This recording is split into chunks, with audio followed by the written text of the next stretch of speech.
के भयो अरे कसलाई के भयो अरे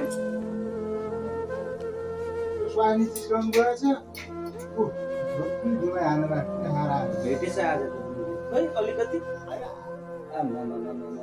थोप्रै भेटेछ नि त भेट्नु पनि यार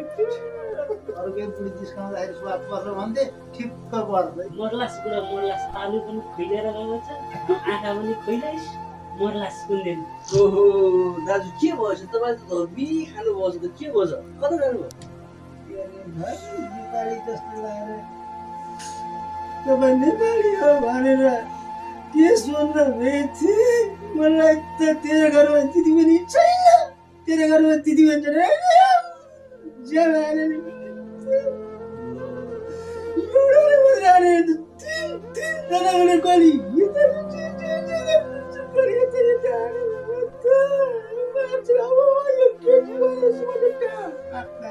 तपाईँ तालुको बाली नि खुलेदिन्छ के हो